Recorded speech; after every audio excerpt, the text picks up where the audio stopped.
여러분 안녕하십니까?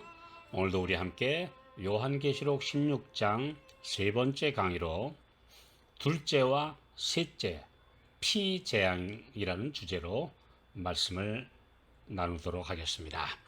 요한계시록 16장 3절 4절 둘째가 그 대접을 바다에 쏟음에 바다가 곧 죽은 자의 피같이 되니 바다 가운데 모든 생물이 죽더라. 셋째가 그 대접을 강과 물 근원에 쏟음에 피가 되더라. 둘째 재앙은 애굽에 내린 첫째 재앙과 닮은 꼴입니다. 애굽의 나일 강물이 피처럼 되는 끔찍한 재앙인데 이번에는 바다입니다. 그러나 이 재앙은 전 세계적인 것은 아닙니다. 이 재앙은 대양이 아니라 국지적 바다 또는 큰 호수에 일어날 현상입니다. 하나님의 심판이 자연계에 드디어 임하기 시작되었다는 신호탄이 될 것입니다. 셋째 재앙은 강과 물 근원이 피가 되는 것입니다. 첫째 재앙은 바닷물이 피처럼 되는 것이지만 이번에는 사람과 동물의 생존에 가장 중요한 민물이 피가 되는 것입니다. 더 끔찍한 재난이지요. 요한계시록 16장 5절 6절 내가 들으니 물을 차지한 천사가 가로되 전에도 계셨고 시방도 계신 거룩하시니여 이렇게 심판하시니 의로우시도다. 저희가 성도들과 선지자들의 피를 흘렸으므로 저희로 피를 마시게 하신 것이 합당하니이다 하더라. 하나님의 명령을 집행하는 천사들 중에 계시록 14장 18절에 보면 불을 다스리는 천사, 그리고 계시록 7장 1절에는 바람을 다스리는 네 천사, 그리고 이곳에는 물을 차지한 천사, 킹 제임스 역에는 물의 천사라고 했습니다. 이처럼 물과 불과 바람 등 인간이 전혀 제어할 수 없는 물질을 천사들이 통제하고 있다고 성경은 말씀하고 있습니다. 이 물의 천사가 전에도 계셨고 지금도 계신 거룩하신 이여라고 하나님의 속성과 위엄에 영광을 돌리며 이렇게 심판하시니 공의로우십니다 라고 찬양합니다. 오랜 세월 이 땅에 흘려진 수많은 제물들의 피가 다 인류의 죄값이므로 그 대가를 치르도록 하신 것이 공의로운 처사라고 말하고 있습니다. 인류 역사에서 무죄한 사람들, 의로운 사람들을 악인들이 죽인 그 핏값을 마지막 시대의 악인들이 당하게 될 것입니다. 심는 대로 거두는 자연법칙은 하나님께서 제정하신 질서이므로 누군가가 억울한 희생자들의 목숨에 대해 책임을 져야 합니다. 물의 천사는 이 사실을 말하고 있습니다. 마태복음 23장 35절 그러므로 의인 아벨의 피로부터 성전과 제단 사이에서 너희가 죽인 바라기아의 아들 사가랴의 피까지 땅 위에서 흘린 의로운 피가 다 너희에게 돌아가리라.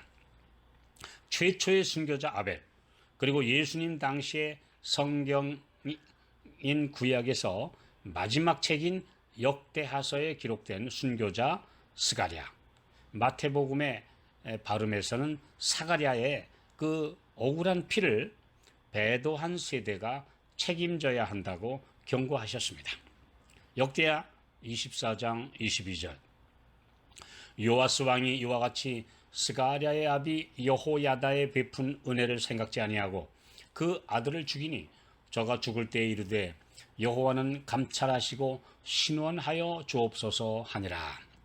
불과 7세의 어린 나이에 왕이 된 요아스는 그를 목숨 걸고 지켜주고 키워준 고모부이며 대제사장인 여호야다가 생존한 동안은 그럭저럭 옳은 길을 따라갔지만 고모부 사후에 악인들의 꾀임에 넘어가 우상 숭배를 책망하는 은인의 아들 고종사촌이며 제사장인 그 스가랴를 죽입니다. 세계 역사에서 이런 비극적인 역사는 헤아릴 수 없이 많지 않습니까? 이 모든 악행의 열매를 배도의 종결자들인 마지막 악인들이 거두게 될 것입니다. 그들이 성도들을 죽이려고 혈안이 되어 있을 때 이런 경고로서 물이 피가 되는 재앙이 내리게 될 것입니다. 계시록 17장 6절. 또 내가 보매 이 여자가 성도들의 피와 예수의 증인들의 피에 취한지라. 내가 그 여자를 보고 기이 여기고 크게 기이 여기니. 음녀 바벨론은 옛 로마 제국의 잔인한 핍박과 오랜 중세기의 교황권이 저지른 만행의 정신과 본성을 그대로 가진 세력이며 다시 그 본성이 재현될 것이라는 예언입니다. 사탄이 점령한 악의 세력은 옛날이나 오늘날 고도로 문명화되고 지성적인 시대에도 변하지 않고 똑같습니다. 자기들에게 굴복하지 않는 의로운 성도들에게 증오심을 품고 기회만 있으면 없애려고 할 것이라고 말씀합니다. 그들이 계시록 13장 15절에 기록된 대로 짐승과 그 우상에게 경배하지 아니하는 자는 몇이든지 다 죽이려고 그들이 만든 법에 의거해 사형 판결을 내리는 때 이 피 흘림의 역사는 정점에 도달하게 될 것입니다. 계시록 16장 7절. 또 내가 들으니 제단이 말하기를 그러하다. 주 하나님 곧 전능하신 이시여 심판하신 것이 참되시고 의로우시도다 하더라.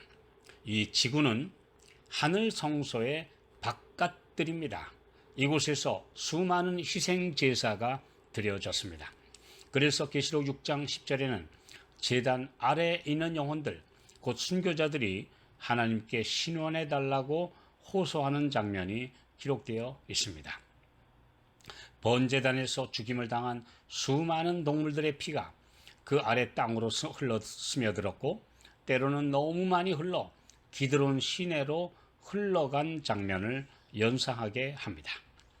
프랑스 혁명 시에도 무시무시한 길로틴 짝두로 수많은 사람의 목이 잘려 그 피가 파리 광장을 발목 높이로 채웠다고 역사가 증언합니다.